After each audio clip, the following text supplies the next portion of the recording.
Late one night in southeastern Nigeria, a quiet military operation was unfolding. By morning, the Nigerian military announced they had captured a man they described as a wanted commander linked to the Indigenous People of Biafra. His name was Gentle. Authorities say he had been on their wanted list for alleged activities connected to armed groups in the region. But who exactly is this man? And why has his arrest suddenly drawn national attention across Nigeria? Tonight, we break down the full story. Welcome to Africa News Story. The political tension in Nigeria's southeast has once again taken a dramatic turn. In a carefully delivered statement during a press briefing in Abuja, Magnus Kangye announced that Nigerian troops had captured a man identified as Gentle, a figure the military described as a wanted commander linked to the Indigenous People of Biafra.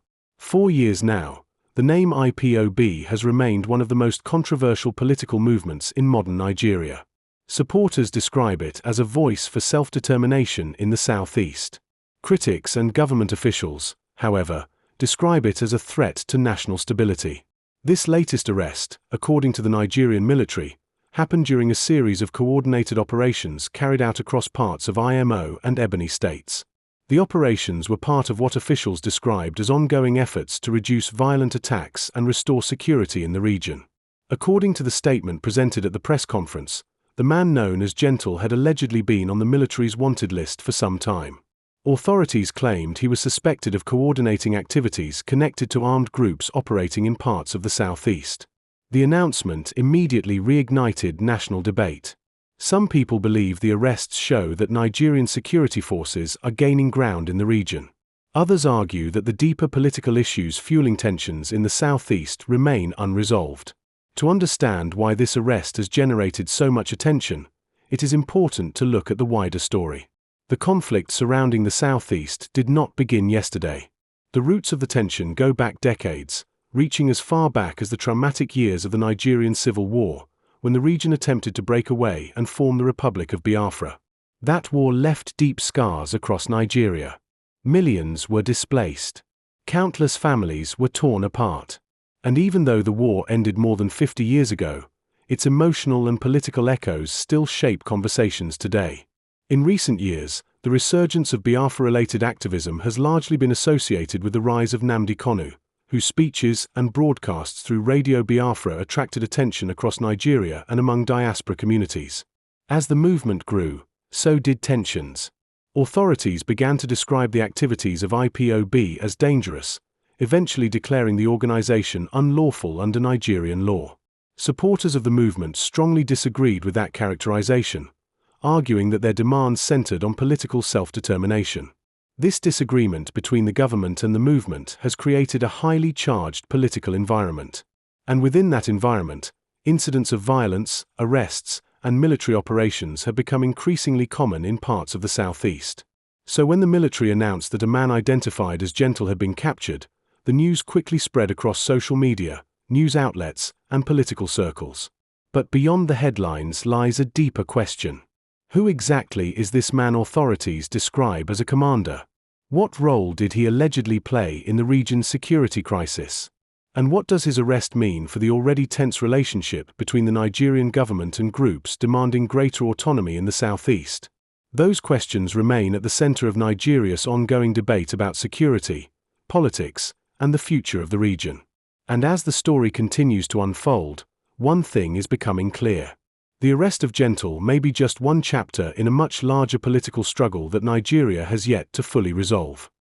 For months, security forces have been intensifying operations across several parts of the southeast, particularly in states like Imo and Ebonyi.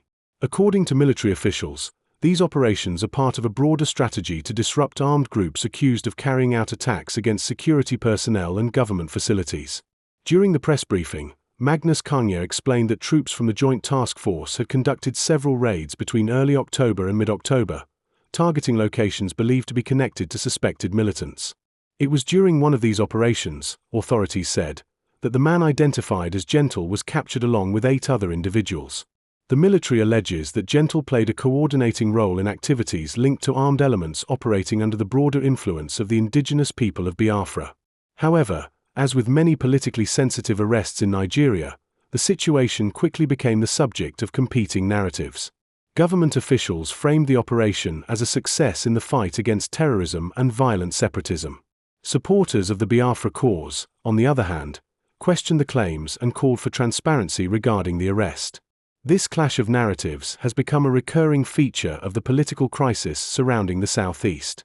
On one side, the Nigerian government argues that armed groups have carried out attacks on police stations, military checkpoints, and government institutions.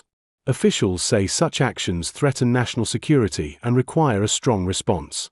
On the other side, activists sympathetic to the Biafra movement argue that many residents of the southeast feel politically marginalized and economically neglected. These grievances have fueled protests, demonstrations, and calls for a referendum on self-determination.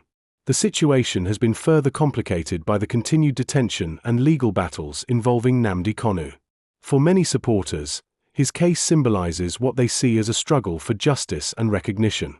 For the Nigerian government, however, the issue is framed in terms of national security and constitutional order.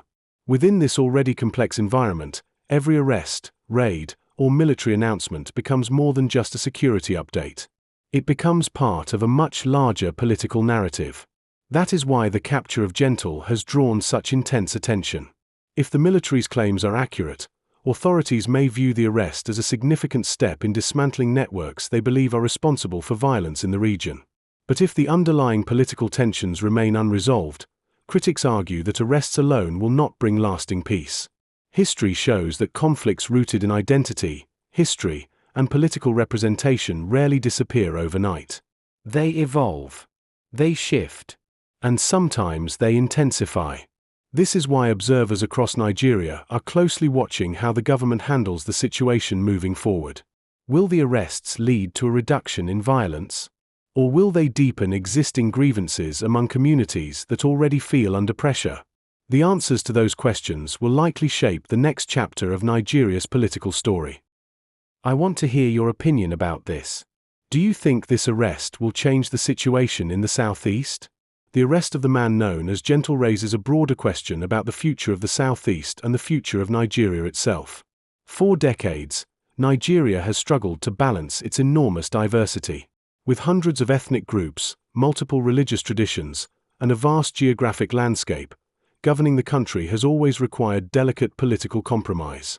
In many ways, the tensions surrounding the Biafra movement reflect deeper debates about identity, representation, and the distribution of power within the Nigerian Federation. Supporters of greater autonomy for the Southeast argue that regional voices should have more control over local political and economic decisions. Opponents worry that separatist demands could threaten national unity and open the door to further fragmentation. Caught between these competing visions are millions of ordinary Nigerians who simply want peace, stability, and opportunity. For residents of the Southeast, daily life has increasingly been shaped by security checkpoints, military patrols, and fears of violence. Businesses have suffered. Transportation has been disrupted. Communities have struggled to maintain normal routines. And each new development, whether it is an arrest, a court ruling, or a political statement, has the potential to shift the delicate balance of the situation. The announcement by Magnus Kangye is therefore more than just a security report. It is a reminder that Nigeria's internal political challenges remain unresolved. Some analysts believe that a long-term solution will require dialogue between political leaders, community representatives, and activists across the region. Others argue that strong law enforcement measures are necessary before meaningful political discussions can take place. Whichever path Nigeria chooses, one reality cannot be ignored. The issues driving tensions in the southeast did not appear overnight. And they will not disappear overnight either. The arrest of Gentle may mark an important moment in the government's security campaign. But the larger conversation about justice, identity, and national unity is far from over. For now, Nigerians across the country continue to watch closely. Because what happens in the southeast does not affect only one region. It affects the entire nation. And as history has shown time and again, the decisions made during moments like this can shape the future of a country for generations. As Nigeria continues to navigate these complex political and security challenges, the arrest announced by the military has once again placed the spotlight on the activities linked to the Indigenous People of Biafra and the wider tensions in the southeast.